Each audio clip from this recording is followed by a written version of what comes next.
Hello everybody, welcome back to another episode of Logocentric. I'm your host Daxton Page, and today we are going to be talking about celebrity activists.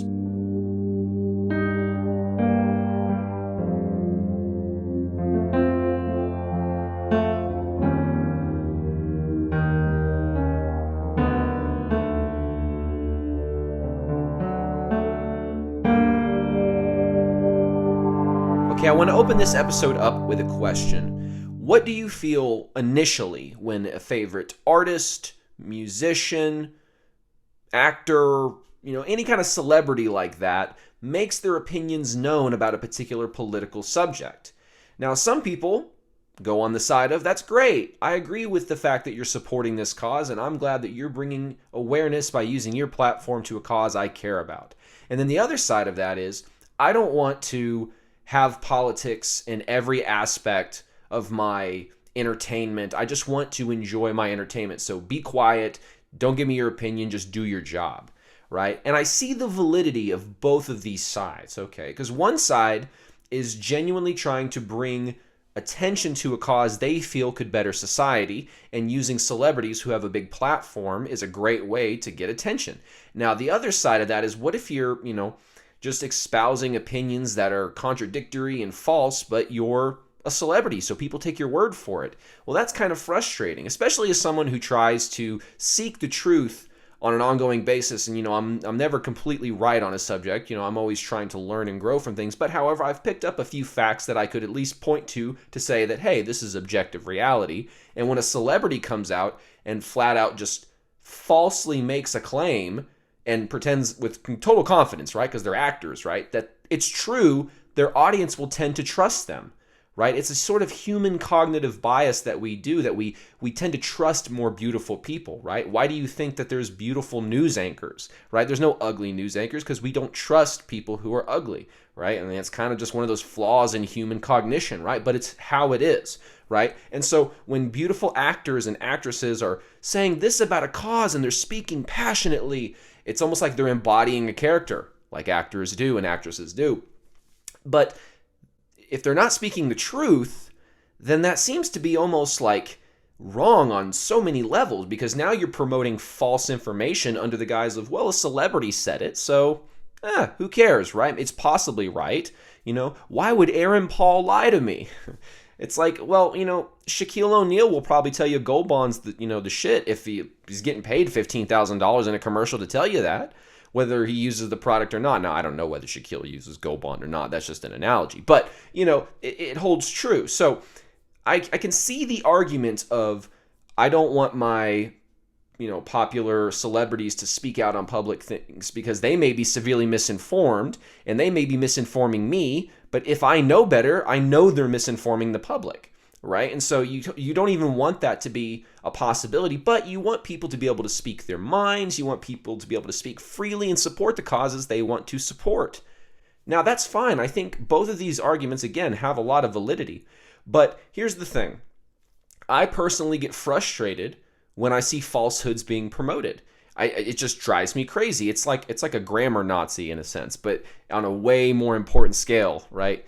So if somebody's like, oh, you put the your as Y-O-U-R instead of Y-O-U-R apostrophe R-E, then, some people will really freak out about that. Like, for me, I'm like that when I hear things that are obviously false, right? And I think everyone should be like that to an extent. If you hear somebody blatantly lying to you, this little thing should go off where you're like, no, that's not true. And so I think what happens as a society is we've been asked to accept little lies. And specifically, I've talked about this episode on this episode about gender. I can link it right here. I talked about how there's certain things that are pushed as if they're true, and they're just not. So the whole idea that gender and sex are not the same thing, that's a lie. What people are doing is they're conflating the term gender roles with gender.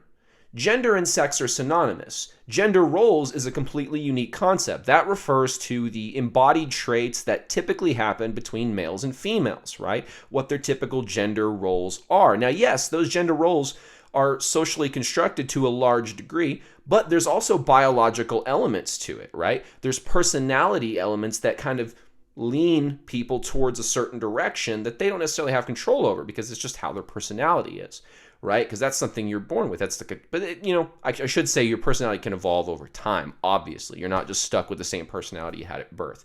But on average, people have proclivities, and they go towards those proclivities on average. And so that is sort of gender roles, right? All this stuff. But people want to just simplify that because it has the word gender in it and say that's what gender is. It's like, that's not true. Sorry, guys, that's just not true. Gender and sex refer to the biology. Gender roles refer to the sociological actions that both of those biological entities perform, right? But you cannot say that the gender is performative. That's a lie. Sorry, Judith Butler, you're wrong. And so that's what I mean by like accepting a little lie, right? People would say, oh, gender and sex are the same thing and gender is gender roles. That's not true, right? But it's a little lie. And if we believe that little lie, then we're asked to believe another lie. And so what I have a problem with is these little lies exist throughout our culture. And when a celebrity picks a little lie and amplifies it with their platform, now all of a sudden I've got an issue, because now you've taken a lie that has consequences and sort of a slippery slope snowball effect once believed by a large group of people, and you're promoting that idea without any factual basis. Now then again, we're growing up also in a culture right now that is cultivating the lack of importance of objectivity as understood through rational thought and reason. And so what you have, I talk about postmodernism a lot because I do think it's something that needs to be talked about more around just, public circles, right? It's sort of turned into a niche conversation, and it needs to not be. It needs to be something that everyone understands what it's about. And so that's why I talk about postmodernism a lot. But I do feel that it is sort of the culprit for a lot of what we're seeing.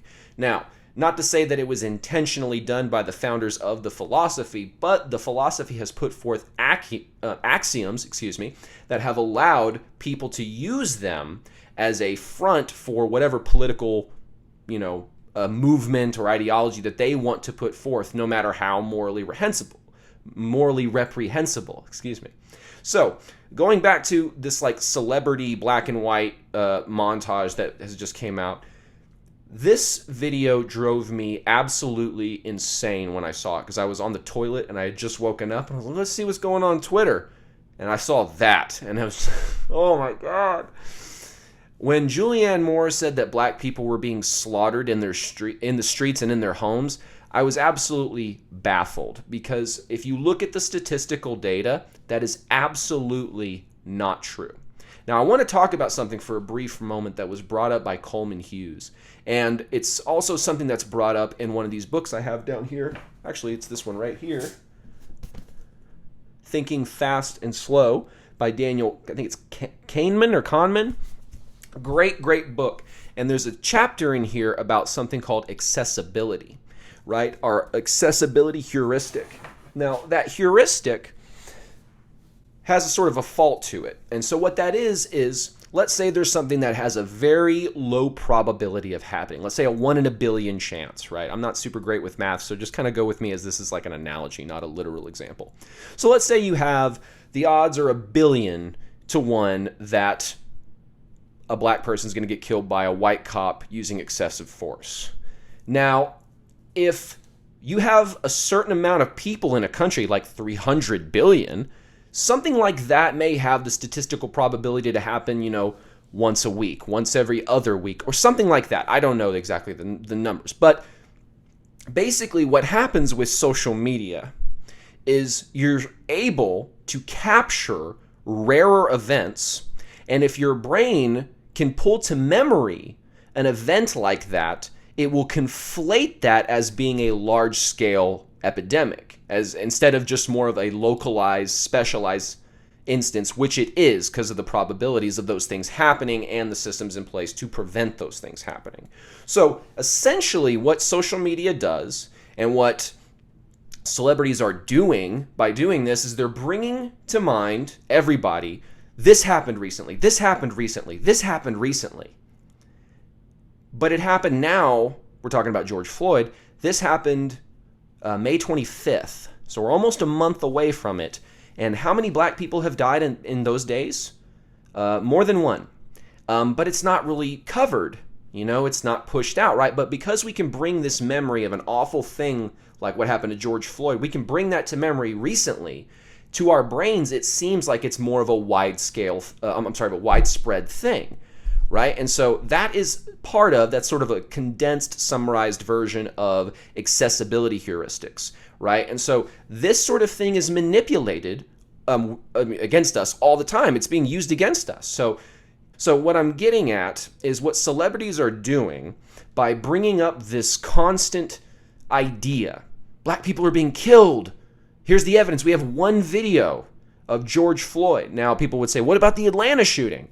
Well, I watched the video of the Atlanta shooting, and that guy was drunk, attacked those police officers, tried to take the taser, the pepper spray. He tried to take stuff from them while he was being reprimanded. So, yeah, if you run from the cops after doing all that to them and trying to take their gun, the odds that you're going to get shot increase exponentially, right? And I'm not saying that, like, people deserve to die, but I'm just saying, like, what do you expect if you're fist fighting two police officers and you're trying to take their weapons? Do you really think nothing's going to happen from that? So it's just, that's not a good example. So we have George Floyd that we could bring to mind as this is the example of something really bad that is systemic, right? But we have the one instance. And because we can bring it to memory very easily, we like to make it seem like it's a more widespread thing. I keep saying that, large-scale, widespread thing than it actually is. And so I want to know from you guys, right? I want to know what you guys think about this, because I've asked this question on Twitter, and I've had a couple responses. The main response I got was the thing I said earlier about people, I just don't want my politics to have, I don't want my entertainment to be full of politics all the time. I just want to enjoy the movie. I just want to enjoy the song. I just want to enjoy whatever without having politics shoved in my face. Now, I want to bring up something that's a little bit more psychological when it comes to this concept that we're talking about. And I think it has to do with how fans view their artists, their movie stars, their musicians, their painters, their whoever, right? Even their football stars and whoever that happens to be, the basketball stars. They like to see themselves in them, right? You want to feel connected to your artists, to your celebrities, to your athletes, right? There's a sort of personal connection you feel you have with them, even though you've never met them, right? It's kind of a really interesting bond you have. Now, I do think part of this is you have a certain conception in your mind of what this band is, what they think, what they stand for, and you could interpret their music to say, oh, they're speaking to me, they agree with me on all these things. But then you may talk to them and find out lyrically, oh, this was actually about this. It wasn't really related to what you were thinking about. But that's cool that you interpreted the song that way. And in a sense that all of a sudden what? That's not what you meant by the song. Oh, I thought it was this, right? You've shattered like this preconceived box that you were in, that the artist was in, right? They put you in this box because that box made them feel a certain way, right? They put their identity in this conception they had of their artist, of their athlete. And when the athlete breaks that by making their nuanced opinions and making their opinions known, all of a sudden, people are like, oh, you're kind of you're hurting my identity, because my identity was tied up in who I thought you were and how I feel about you and all this stuff, especially with like musicians and stuff. So one example I want to give is there was a band, I won't give their name for, just for, contention's sake. It was a rock band, and one of the members put out something that was basically saying, man, these riots are ridiculous. They're not helping. They're hurting innocent people. I wish I could go help defend those innocent people and crack some skulls against some of the people who were looting, rioting, burning stuff, hurting innocent people. And some of the fans took that as, well, you're siding with the police. And and all of a sudden he got a bunch of blowback, even though he didn't make a too controversial of a statement. Is it really controversial to say, I would like to protect innocent people and fight criminals? It's not really, to me, that's not very controversial. But if someone tried to misconstrue that as, well, you're siding with the police and you want to beat up protesters. See, it's like now you've changed the definition of what that guy meant completely, right? But some people were doing that and they were attacking him in this sort of way. Now, what happened is one of them said, one of the criticisms of this lead singer was, you should go read your own lyrics. You guys have a song called Go to War, right? Isn't that song about, fighting the man and stuff? And he responded and goes, man, I wrote that song about my divorce with my wife, my ex-wife, right? I wrote that as about going to war with your spouse, right? And all of a sudden it's like you saw everyone had this preconceived box of what their artists were supposed to think. And when their artists break that mold, that upsets a lot of fans, because now you've broken that preconceived notion of what that artist meant to you and who they are and all the sort of meanings and webs of meaning that are tied up into that image of identity with the artist, with the athlete, right? And so I have a bit of a theory that I don't know how big of a percentage, right? This is just sort of a hypothesis. Not even really.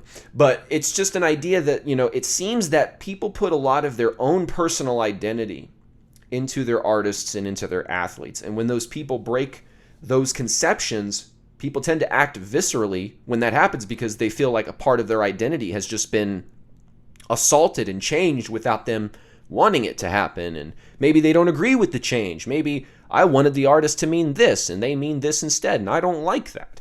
It's so I think there is sort of a side of people that say, be quiet, don't give me your opinion, because they want you to stay silent so they can keep interpreting your existence as an artist, as an athlete, the way that serves them, right? Not because it serves who you actually are, but it's because it serves this sort of selfish idea.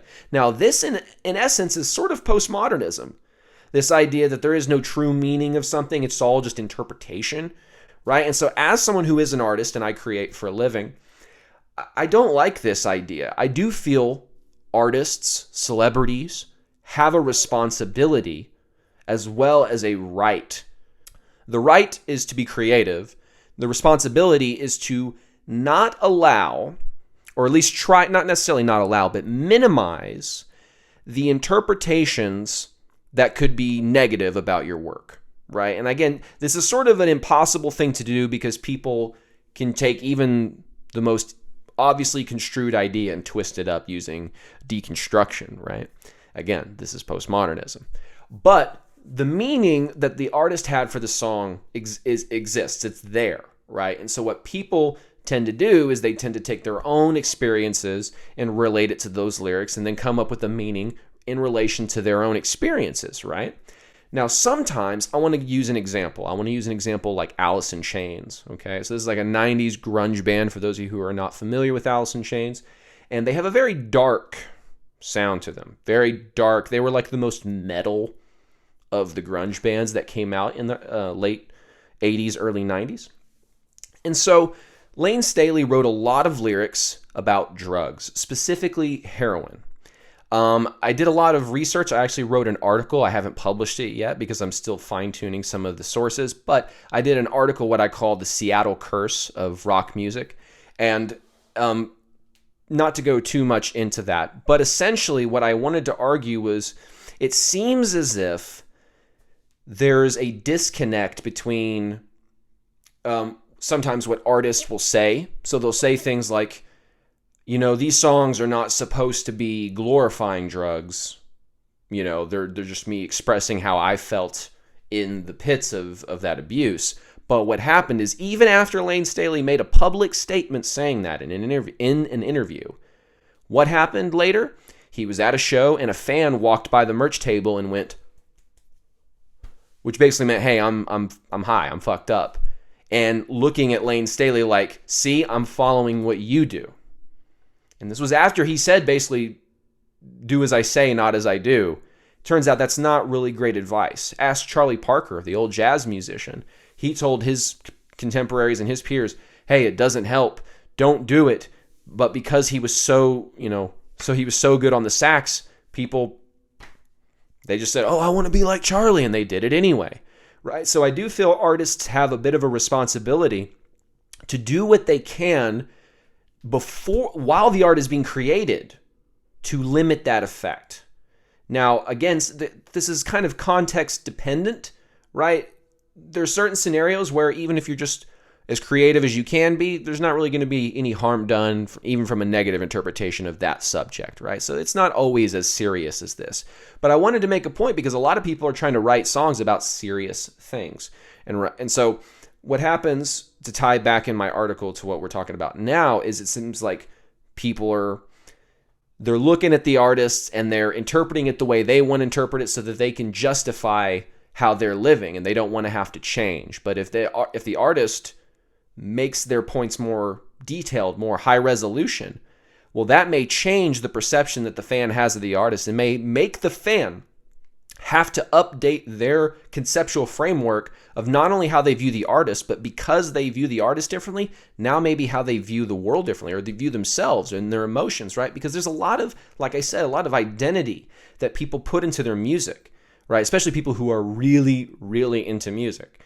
So I just wanted to kind of make some of these points to get the conversation going, to get this conversation out there, because it seems like people are just expressing these ideas, right? Because there was the Dave Chappelle comedy sketch that happened, 846. I got to tell you, I love Dave Chappelle. Dave Chappelle is like one of my top 3 favorite comedians, and I've been watching Dave Chappelle since I was probably 8 years old, which is way younger than you should be watching Dave Chappelle, but I snuck into the TV room late at night and watched Dave Chappelle. Sue me. Sorry, Mom and Dad. But, I loved Dave Chappelle, and I thought that 846 was just really sad and disappointing. Not because I think Dave's wrong or that he shouldn't speak his mind, but when I say he's wrong, I mean his emotions are coming from a genuine place. That's what I mean. His emotions are coming from a genuine place, but emotions are not the place to make rational decisions from. And clearly, he put forth falsehoods about the suspects. Everyone he brought up, excluding Trayvon Martin because he wasn't actually killed by a police officer, but every other example Dave brought up was actually a justified shooting. And so it's really sad when someone with influence like that kind of drops the ball and ends up misleading the public. And then, to make matters worse, he said, "This is the last call for civility. After that, it's a rat-tat-tat-tat," right? Basically saying, if y'all don't fix this, it's going to turn into basically civil unrest. Which, that is the last message we need an influencer pushing right now. We need all of our influencers to start promoting unity so we can bring the country together. Dave Chappelle did not do that. And that is one reason I'm kind of like, shut up, Dave, not because you don't have a right to have an opinion. Obviously, every artist has a right to have an opinion, but you have a responsibility. It's like Spider-Man. With great power comes great responsibility, and your power is that you have an influence over your audience. You admitted that in your special. Why do people want to listen to me? Because you trust me, because you think I won't lie to you. That's what Dave Chappelle said. But he also said, why does anyone give a fuck what Ja Rule thinks? Well, if no one gives a fuck what Ja Rule thinks, why would anyone give a fuck what Dave Chappelle thinks? And I think he knows that. But then again, he made that disclaimer and then went on an ignorant-ass tirade with a bunch of shady facts. Well, I shouldn't even call them facts because they weren't facts. They were falsehoods. Presented as facts very confidently and then told, I know because I know what's really going on. There were some points that maybe we could get into with Dave. I just wanted to bring up him briefly because it's relevant to what we're talking about celebrities speaking their minds. And when is that appropriate? And so it's kind of impossible to say when it's appropriate. All you can say is if a celebrity is going to speak out, they need to be informed because they have more power than they're aware of. I have a platform because I have an audience of people that listen to me. Sorry, a little low power button. I have a platform. I have a platform of people that want to listen to me, but it's nowhere near in comparison to the platform of a Dave Chappelle, of the platform of an Aaron Paul, of a Billie Eilish, right? And all these different people are all pushing the same bullshit narrative full of hateful, dividing ignorant information. Just as a fact. The whole Black Lives Matter thing, I have a video. I'll put a card right here. I talked about that in detail. I think Black Lives Matter as an organization is bullshit. But I think Black Lives Matter as a movement is a good thing, right? I want to distinguish the organization from the movement, because I think the organization is bullshit, right? But the fact of the matter is, to get back on point, they've got a platform, right? They've got a platform to get these ideas out, and so do all these celebrities. And when they're pushing a narrative that is full of false information, it's full of information that serves nothing but to divide people and force people into feeling guilty for who they are, and force people to feel, lesser than somebody else for who they are. That's the idea of white privilege. The idea of white privilege is, I'm better than you just by being white, and you're worse than me because I'm white and I have privilege. I refuse to accept any ideology that ascribes superiority, equality, or inferiority to any person, because there's too much diversity among humans in general to have some sort of top-down ascription of status among any sort of people. And that's sort of a loose quote from Thomas Sowell. And I truly believe those ideas, and I think that they're important. So what do you think? Do you think artists should speak their mind up even if their facts are wrong? Or do you think that artists should be quiet unless they've got their facts straight? Do you think they should not speak out in general because it's too polarizing to their fans? Do you think they should always speak out to weed out people who can't deal with artists who have their own opinions? What's your opinion on the matter? Drop it in the comments. I want to know. Let's get a conversation going. As always, keep the dialogue respectful. If you like content like this and you want to see more like it, hit the subscribe button and also hit the notification bell to be notified when content just like this comes out. Also, head on over to our Locals community. This is a community where we're going to go into a little bit more detail, and we're going to talk about a little bit more controversial topics over there that we can't talk about on YouTube, right? So if you go sign up for our Locals channel, you can go get the link in the description. There's a free app as well for iOS and Android if you don't want to get on the computer and do it. But anyway, come join the community. Let's have some conversations, and let's try to bring the conversation forward and push things to where they need to go so we can get some real answers. I'm Logocentric. Thank you for watching.